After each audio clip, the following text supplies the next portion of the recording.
Eu vou fazer a oração aqui, então, para nós iniciarmos a nossa aula de hoje. Senhor Deus e Pai, graças te damos, Deus querido, por mais um dia de vida.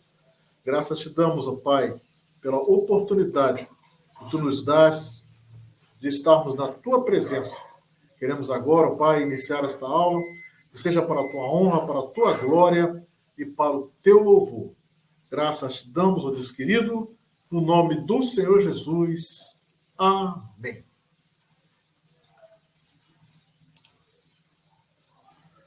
Nós estivemos vendo na última aula o capítulo de número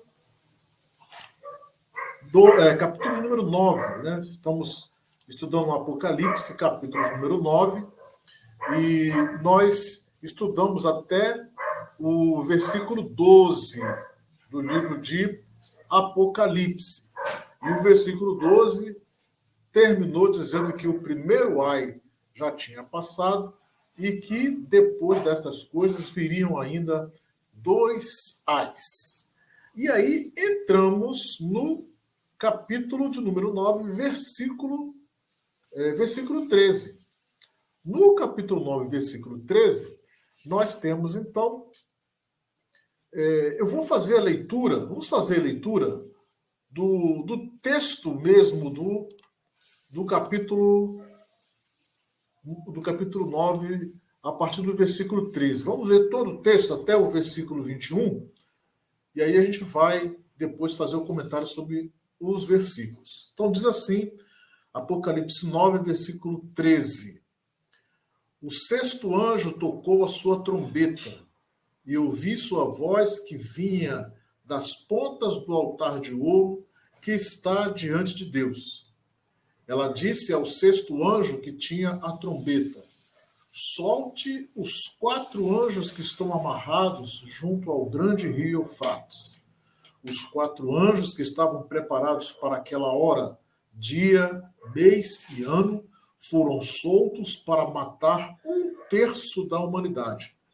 O número dos cavaleiros que compunham os exércitos era de 200 milhões. Eu ouvi o seu número. Os cavalos e os cavaleiros que vi em minha visão tinham este aspecto.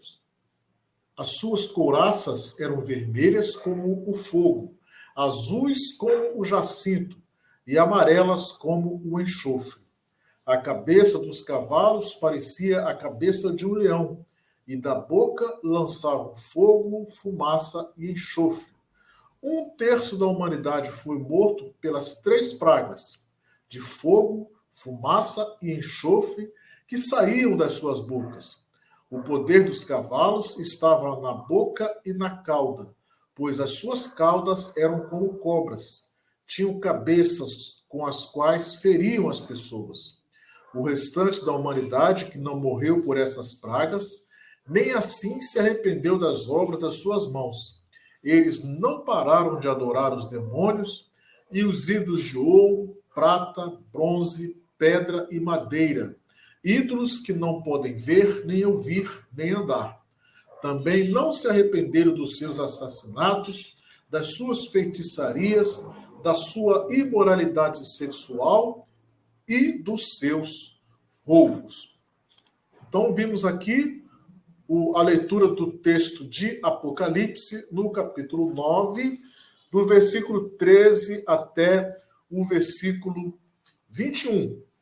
Vamos agora fazer o comentário destes versículos. Então, no capítulo 9, versículo 13, aparece ali a expressão 4 pontas do altar. O altar de incenso do Antigo Testamento possuía 4 chifres, ou 4 pontas, mas era um altar de cobre. Então, quando nós lemos ali em Êxodo, no capítulo 27, versículo 12, tem a ordem de Deus para que Moisés faça as peças do tabernáculo, e ele fala a respeito do altar. Diz assim, versículo 1, farás também o altar de madeira de acácia. 5 côvados será o comprimento e 5 côvados a largura. Será quadrado o altar. e 3 côvados a sua altura. E farás as suas pontas nos seus 4 cantos. As suas pontas serão do mesmo, e cobrirás de cobre. Aqui, o altar é de ouro. No capítulo 9 de Apocalipse, o altar é dito que o altar é de ouro. Então, denota a natureza divina representada pelo ouro contra a natureza humana, que é representada pelo cobre. Do altar de ouro procedem todas as coisas, pois toda a criação está diante dele. Todo o universo reflete a sua glória. No versículo 14, nós temos, então, os 4 anjos que estão amarrados. Então, ali é passado essa informação. E a pergunta que, quando nós chegamos nesse versículo, as pessoas geralmente fazem é o seguinte: será que esses 4 anjos são anjos de Deus ou são anjos de Satanás? São anjos bons ou são anjos maus?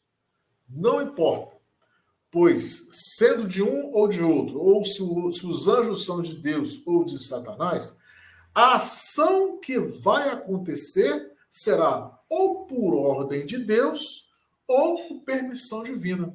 Então a gente imagina que se esses anjos são anjos de Deus, o que eles vão fazer vai ser por ordem de Deus.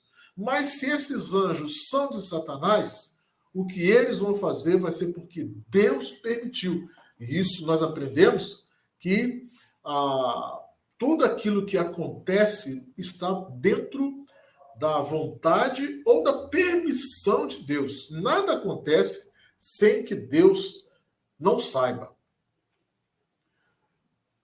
Então, seguindo os 4 anjos que estão amarrados, o texto diz que eles estariam ali no rio Eufrates. Estariam no rio Eufrates. E este rio, ele tem um forte simbolismo na Bíblia. A primeira referência ao rio Eufrates está em Gênesis, no capítulo 2, do versículo 10 até o versículo de número 14. Vamos ver esse texto. Então diz assim: e saía um rio do Éden para regar o jardim, e dali se dividia e se tornava em 4 braços. O nome do primeiro é Pison. Este é o que rodeia toda a terra de Havilá, onde há ouro. E o ouro desta terra é bom. Ali há o bdélio e a pedra sardônica. E o nome do segundo rio é Gion. Este é o que rodeia toda a terra de Cush. E o nome do terceiro rio é Tigre. Este é o que vai para o lado oriental da Assíria. E o 4º rio é o rio Eufrates. Então, o rio Eufrates, juntamente com outros 3 rios, delimita o jardim do Éden. Delimitava, né, no caso ali, o jardim do Éden. Quando nós lemos em Isaías, no capítulo 8, versículos de 6 a 8, nós encontramos uma outra referência ao rio Eufrates. Porquanto este povo desprezou as águas de Siloé, que correm brandamente, e alegrou-se com Rezim e com o filho de Remalias. Portanto, eis que o Senhor fará subir sobre eles as águas do rio, fortes e impetuosas, isto é, o rei da Síria, com toda a sua glória, e subirá sobre todos os seus leitos e transbordará por todas as suas ribanceiras, e passará a Judá, inundando-o, e irá passando por ele e chegará até o pescoço, e a extensão de suas asas encherá a largura da tua terra, ó Emanuel. Então, aqui o rio Eufrates é uma metáfora para o julgamento de Deus pelo pecado. Em Jeremias, capítulo 46, versículo 10, nós temos outra referência a Eufrates. Porque esse dia é o dia do Senhor Deus dos exércitos. dia de vingança para ele, se vingar dos seus adversários, e a espada devorará e fartar-se-á e embriagar-se-á com o sangue deles, porque o Senhor Deus dos exércitos tem o sacrifício na terra do norte, junto ao rio Eufrates. Então, nesse texto de Jeremias, o rio Eufrates, ele é o local onde Deus oferecerá sacrifícios. Então, o que nós podemos entender? Que dentro de várias, tem mais uma outra referência aqui em Jeremias, mas antes de ver essa referência, Jeremias, a gente vê que o rio Eufrates, ele tem uma ideia, ele passa uma ideia de juízo, ele passa uma ideia de juízo de Deus, juízo sobre os povos, né? Então, é uma expressão simbólica. A gente tem visto aí na mídia, né, falando que o rio Eufrates está secando, e isso aconteceu várias vezes. As águas do rio Eufrates, elas diminuem e enchem, faz parte do ciclo daquele rio. Tá? Então, tem bastante simbolismo em cima do rio Eufrates, principalmente aqui no livro de Apocalipse. E vamos ver aqui, tem mais uma referência ao rio Eufrates, que está lá em Jeremias, no capítulo 50, versículos 38 e 39. Diz assim: cairá seca sobre as suas águas, e secarão, porque é uma terra de imagens esculpidas, e pelos seus ídolos andam enfurecidos. Por isso, habitarão nela as feras do deserto com os animais selvagens das ilhas. Também habitarão nela as avestruzes, e nunca mais será povoada, nem será habitada de geração em geração. E em Apocalipse 16, versículo 12, nós também temos uma referência ao rio Eufrates. Nós, mais à frente, quando estivermos lá no capítulo 16, nós estaremos estudando mais a fundo. Mas aqui fala que o sexto anjo derramou a sua taça sobre o grande rio Eufrates, e a sua água secou-se para que se preparasse o caminho dos reis do Oriente. Então, nós vemos claramente que o rio Eufrates, ele apresenta, simboliza, né, o resultado do juízo de Deus.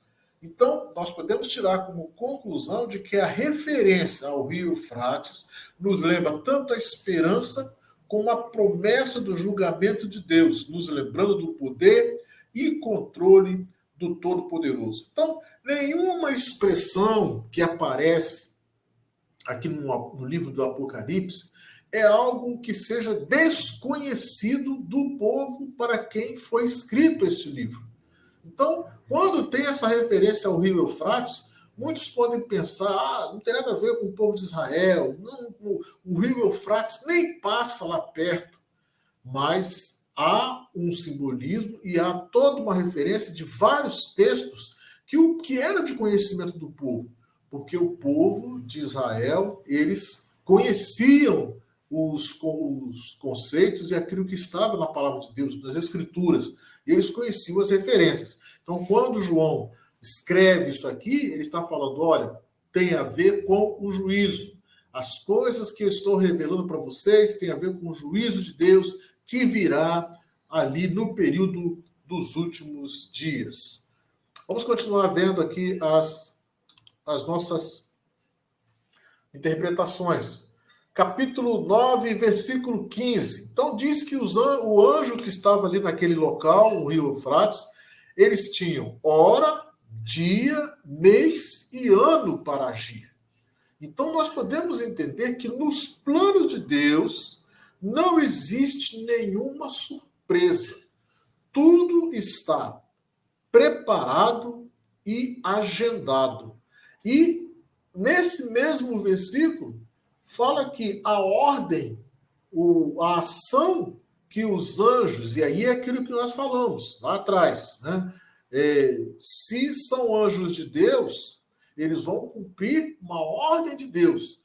Mas se são anjos do Satanás, são anjos do mal, eles vão agir de acordo com a permissão de Deus. E qual é a permissão de Deus? A permissão de Deus é matar 1/3 da humanidade.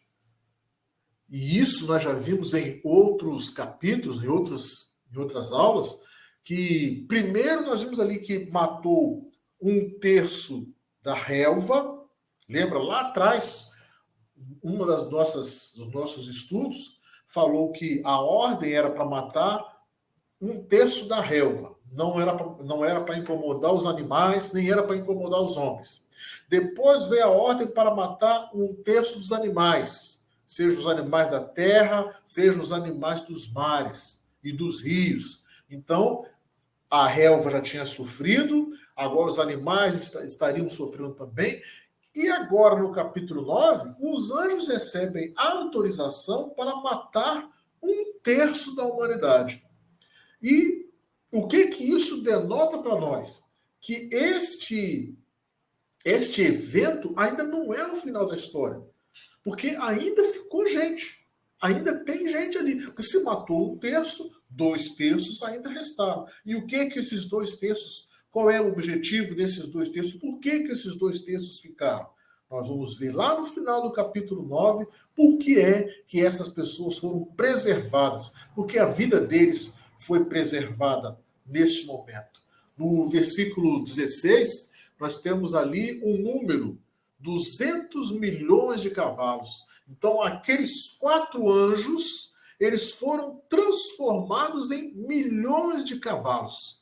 E isso também não é nenhuma novidade. Olha só como que a gente tem que olhar o livro de Apocalipse não como algo separado das Escrituras, mas algo que faz parte de uma história, o complemento de uma história que lá atrás o povo já ouvia falar. Então, em 1 Reis, nós temos ali no capítulo 22, do versículo 19 até o versículo 23, eu não coloquei o texto aqui, mas nós sabemos que ali é um episódio de um anjo que se multiplicou em mentira na boca dos profetas de Acabe. Então, o profeta revela que esse anjo pediu permissão a Deus para vir e transformar os diversos profetas de Baal para que eles pudessem falar mentira. Então, um anjo multiplicou-se na boca dos profetas e eles profetizaram mentira. Então não era nenhuma novidade quando 4 anjos se transformam agora em milhões, né? Não é nenhuma novidade o que está sendo relatado aqui.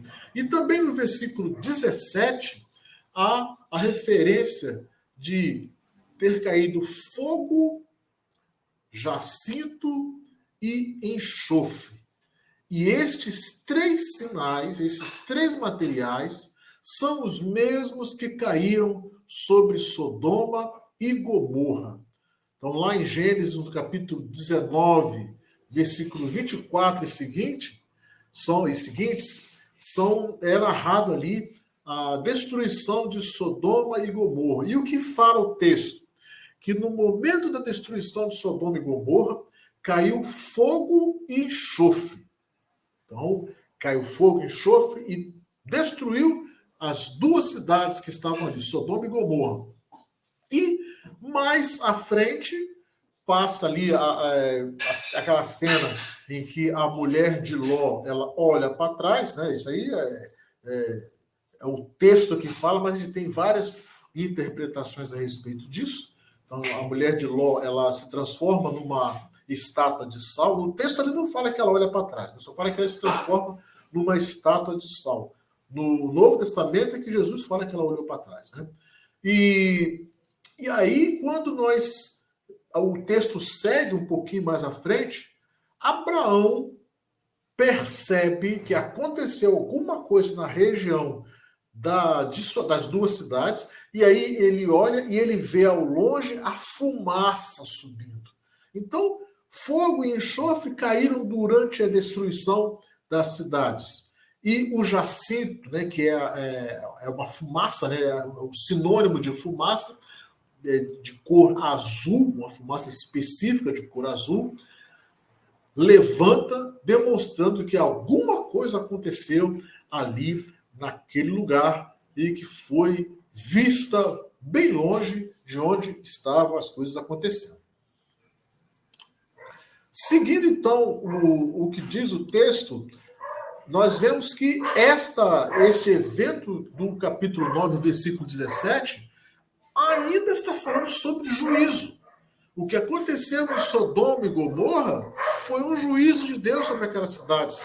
O que aconteceu com o rei Acabe foi um juízo de Deus. Porque ali naquele momento, o rei Acabe estava indo para uma guerra e nesta guerra, ele consultou os seus profetas e os profetas falaram mentiras. Somente o profeta Micaías disse o que verdadeiramente iria acontecer. E ele falou: se Deus não está falando pela minha boca, é porque não é verdade. E verdadeiramente o rei Acabe morreu, eles perderam aquela batalha e Deus verdadeiramente falou pela boca do profeta Micaías. Então foi um juízo de Deus sobre a vida de Acabe, foi um juízo de Deus sobre Sodoma e Gomorra. E agora aqui no capítulo 9, versículo 17, está sendo narrado o quê? Mais um evento, os 200 milhões de cavalos matando um terço dos homens, um terço da humanidade, naquele momento, dia e hora, já reservado, já previsto por Deus, significa juízo de Deus sobre a terra. Cabeça de leão remete à confusão dos seres, denotando como a falta de Deus confunde a mente humana. Então fala que eram anjos que se transformaram em cavalos, e esses cavalos tinham cabeça de leão e tinham uma cauda como se fosse cauda de serpente. Como nós vimos no texto anterior, nos estudos anteriores, nós vimos que isso aí remete à confusão dos seres. Então, Deus fez tudo perfeito. O leão tem a cabeça de leão, tem as patas de leão, tem a cauda de leão, né? O cavalo é característico, você olha, você identifica que é um cavalo, uma serpente, e você identifica o que a cauda de um leão não é uma serpente, que a cauda do cavalo também não é uma serpente, que a serpente não é a cauda de nenhum animal. Mas nesse momento, estes seres que são apresentados aqui, eles têm cabeça de leão, são cavalos, mas têm cabeça de leão e têm cauda de serpente. O que é isso? É a falta de Deus que faz com que as pessoas fiquem confusas e sujeitas ao juízo de Deus. E aí no versículo 18, fala que 1/3 da humanidade foi morto. E aqui, quando fala desse terço da humanidade que foi morto, não faz referência se essas pessoas seriam ímpios ou se eles seriam justos. Entretanto, quando a gente olha nos estudos anteriores, principalmente no início do capítulo 9, nós vemos ali, se não me engano, o versículo 4, que fala que foi dada autorização para que os homens que fossem atormentados sejam aqueles que não tinham a marca de Deus. Então, se não tem a marca de Deus, a gente pode imaginar que não são justos, são os ímpios. São aqueles que não aceitaram a palavra de Deus. E aí agora eles estão sendo mortos. E onde estaria a igreja nesse momento? Onde estariam aqueles que têm a marca de Deus? Fica aqui um ponto de interrogação. Para alguns, a igreja já teria sido arrebatada nesse momento. Para outros, a igreja estaria sendo preservada dentro da humanidade. Então, 1/3 da humanidade foi morto, porém, como no início do capítulo foi dada a autorização para atormentar somente aqueles que não tinham a marca de Deus, estes anjos, que foram transformados em milhões, eles só iriam atacar, só iriam matar aqueles que não são de Deus, aqueles que não têm a marca de Deus. Mas mesmo assim, não é toda a humanidade que foi morta. Por isso, nós vemos que a misericórdia de Deus age, a misericórdia de Deus continua agindo, pois a oportunidade de crer ainda permanece para quem ficou vivo. Então, 2/3 da humanidade permaneceram vivos, permanecem vivos naquele instante, não são mortos. E o objetivo de Deus, para que eles ficaram vivos? Ficaram vivos para ainda ter uma oportunidade de crer no Deus vivo. Então, o final da história ainda não acabou. O final da história ainda não chegou. E estas pessoas ainda têm a oportunidade de crer. Isso é a misericórdia de Deus agindo em favor da humanidade. Chegamos ao versículo 19 e fala que o poder dos cavalos estava na boca e na cauda. O poder dos cavalos estava na boca, pode ser interpretado como algo relativo ao convencimento pela palavra falada. Nós vemos que é muito comum hoje em dia a diversidade de ideologias, de conceitos, de falácias, e isso tem a intenção de confundir, de enganar, de mostrar um lugar diferente de crença e mostrar uma concepção diferente daquilo que a palavra de Deus ensina. Então, é o poder da boca destruidora daqueles cavalos. E a cauda, para alguns animais, ela é um órgão de equilíbrio, né? Você tem ali o macaco é bem característico, né? Ele usa a sua cauda até para se pendurar nas árvores, né? O cachorro, ele abana a cauda quando ele está alegre ou em alguma situação. Então a cauda, ela serve de equilíbrio para os animais. Então aqui, quando a gente vê o texto bíblico dizendo que o poder dos cavalos está, o poder destruidor dos cavalos está na boca e na cauda, vem falar conosco que a intenção é exatamente a intenção destruidora, é o desequilíbrio pela palavra, o engano. E aí, como é um animal que tem um corpo, uma cabeça de leão, o leão é um animal difícil de ser escapado. A sua presa, quando se vê frente às garras do leão, dificilmente ela escapa. E essa é a mensagem. A mensagem de que o versículo 19 quer mostrar para nós exatamente isso. Quando estamos diante de uma destruição vinda pela palavra, que vai causar um desequilíbrio na hora da gente pensar, na hora de agir, se nós não estivermos em Deus, nós iremos perder, nós iremos cair. E é exatamente isso que aconteceu aqui neste momento narrado com 1/3 da humanidade. Seguindo o capítulo 9, versículo 21, versículo 20 e 21, chegamos então ao final e vemos que nesse final aqui, nós temos o verdadeiro objetivo da escrita, daquilo que foi mandado João escrever, daquilo que João está vendo e enviando para as igrejas, enviando para o povo que deveria ler aquilo que João escreveu. Então diz o versículo 20 e o versículo 21 que nem assim se arrependeram das obras das suas mãos, ou seja, aqueles 2/3 que sobraram da morte que foi desencadeada pelos cavalos, pelos milhões de cavalos com cabeça de leão e cauda de serpente. Eles não se arrependeram. Não foi suficiente ver 1/3 da humanidade sofrer. Eles não se arrependeram. Este é o verdadeiro objetivo do capítulo 9. O objetivo, porque João entregou escrito, é que o ser humano deveria se humilhar e deixar as suas práticas contrárias à vontade de Deus. Mas não foi isso que aconteceu.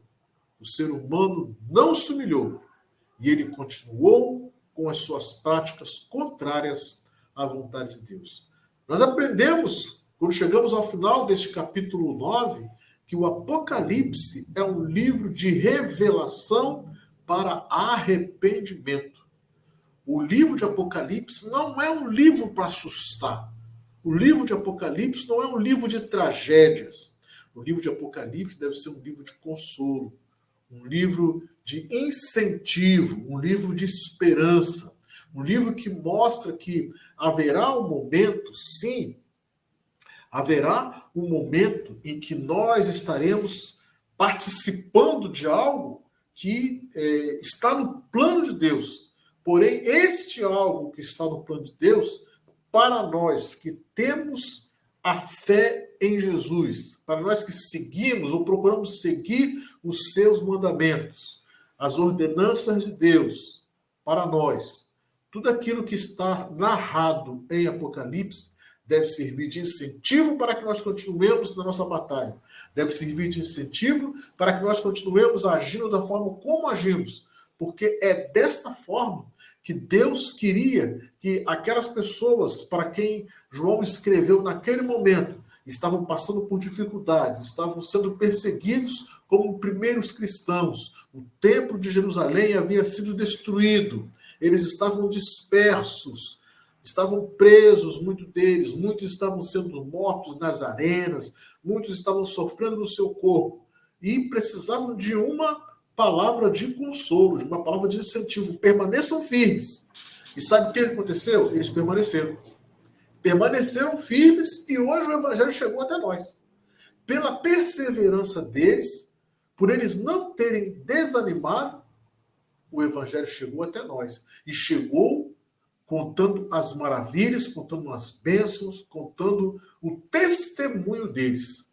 E as próximas gerações, elas vão, além de contar a história deles, elas vão também contar a história do nosso testemunho. Então, hoje, nós vivemos momentos que precisamos ter a nossa esperança, a nossa fé, a nossa certeza da vitória, a nossa certeza da promessa, de receber a promessa de Deus. Nós hoje precisamos disso.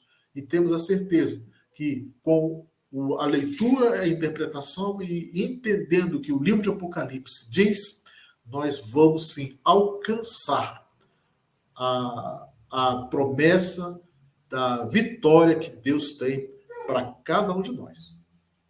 Amém, amados? Então, agora nós vamos partir para nossas perguntas e alguma dúvida que vocês tenham para a gente poder tirar, se assim nós soubermos, né? Se não soubermos, a gente passa para frente. Perguntas, dúvidas? Não tem pergunta não, mas na própria leitura eu tirei uma dúvida, porque eu também fiquei na dúvida sobre os 4 anjos, se eram anjos de Deus ou anjos, né, caídos. Uhum. Aí na própria explicação eu comprei. Porque, na realidade, essa é a maior dúvida que esse capítulo 9 ele traz para a gente. Porque foi dada autorização. E aí, geralmente, as pessoas falam, bom, se foi dada autorização para que eles pudessem matar, então não é um anjo de Deus. Seria um anjo de Satanás.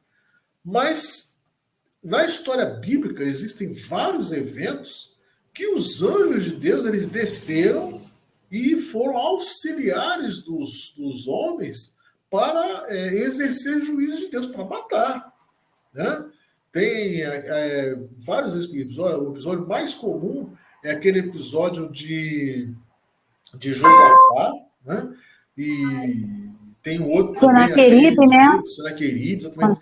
Acho que de Eliseu também, quando está ali, aí estava numa batalha, né? E aí o servo não sabia, não vamos perder. Aí, abre os olhos dele para ele ver. Aí, quando abriu os olhos, tinha lá vários anjos de Deus ali naquela batalha. Então, ou seja, da mesma forma, se é um anjo de Deus ou eram anjos do inimigo, anjos de Satanás, se fossem anjos de Deus, eles iriam agir pela ordem de Deus. Deus mandou que fizesse aquilo ali. E se fossem anjos, se forem anjos de Satanás, eles vão agir com a permissão de Deus. Né? Então, isso aí é interessante a gente observar. É verdade que a gente pensa, né? A gente pensa que só existe aqueles anjos, os serafins, né? Os querubins, mas também existem, né, esses anjos que vêm para executar o juízo. Não, a palavra de Deus fala que são miríades de miríades, né? E aí alguns historiadores falam que uma miríade é milhões de milhões. Então, se miríades de miríades, seriam bilhões, né? Então, miríades é milhões, ou miríades, milhões de milhões, né? Miríades de miríades seriam bilhões de bilhões, ou seja, para trilhões de anjos. Então, não tem como a gente imaginar a quantidade de anjos, né? De mensageiros que existem. E aí vem sempre aquela ideia que nós falamos lá no início. Quem aparece para o ser humano não é nem serafim, nem querubim. Tá? Isso aí a gente precisa ter em mente. O que aparece, o que vem, são mensageiros, malahim. Tá? Os querubins, eles são aqueles que são os protetores, né? Os protetores de Deus, os protetores ali dos céus, vamos dizer assim, né? Do trono de Deus. E os serafins são aqueles que estão constantemente na presença de Deus, eles não saem da presença de Deus. Então tem serafins, estão constantemente na presença de Deus, adorando a Deus, né? Como está ali naquela imagem de Ezequiel, né? No capítulo 1 de Ezequiel. Os querubins são aqueles que estão em volta do trono, mas estão como protetores. E os mensageiros, malahim. Né? Então são 3 classes: serafim, querubim e malahim. Os malahim é que são aqueles que vêm até a terra e que falam com o ser humano, que trazem mensagem de Deus diretamente para o ser humano, e são os guerreiros, aqueles que vêm lutar. Então, é isso aí que a gente tem que entender dentro dessa situação. Ok? Ok. Alguma pergunta mais? Alguma observação? Só uma curiosidade. Sim. Esse episódio que é relatado no capítulo 9 de Apocalipse, a igreja ainda vai estar aqui ou já aconteceu o arrebatamento? Então, aí é que tem o problema. Entendeu? Se a gente for olhar, deixa eu abrir aqui. Deixa eu abrir para compartilhar até com vocês. Foi boa essa pergunta. Olha aqui, vamos lá no início do capítulo 9. Vamos voltar lá.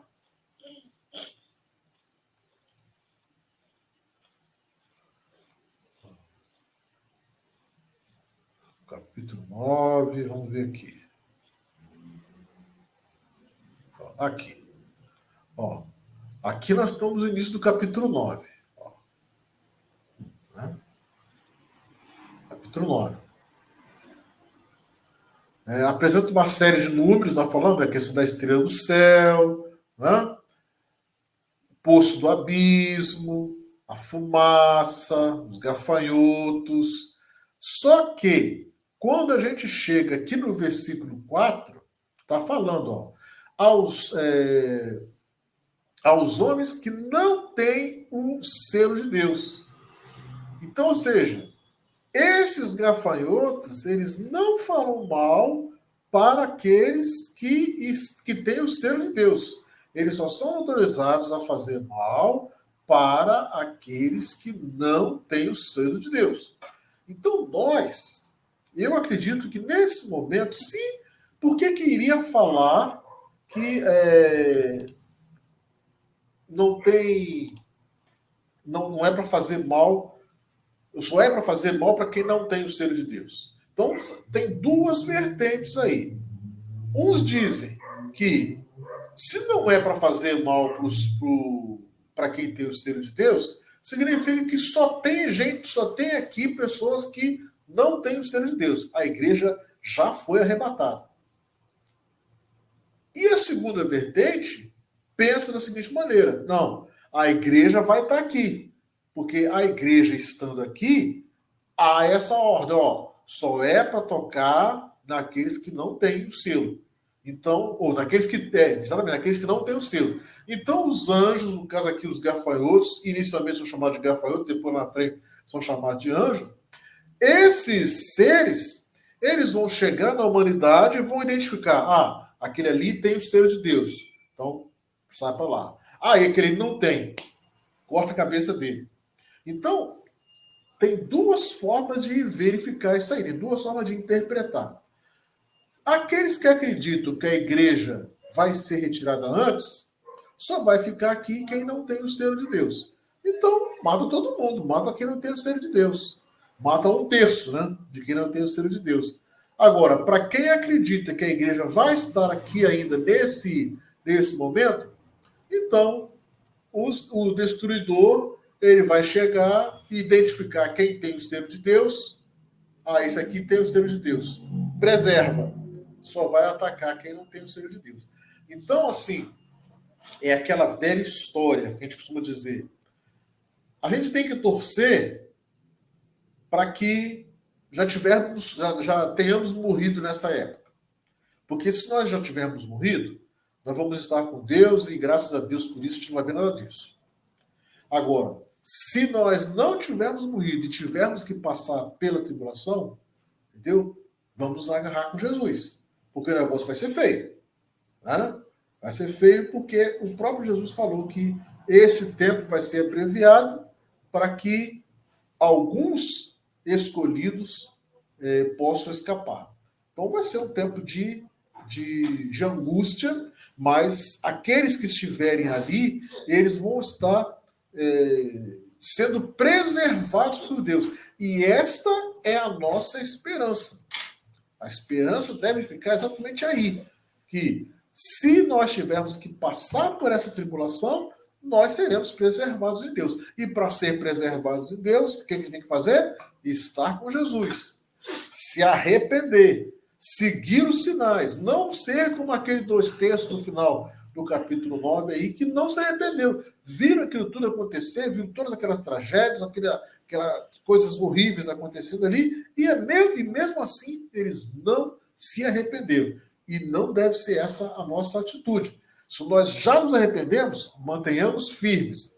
Mas se falta alguma coisa ainda para se arrepender, se arrependa agora. Agora é a hora.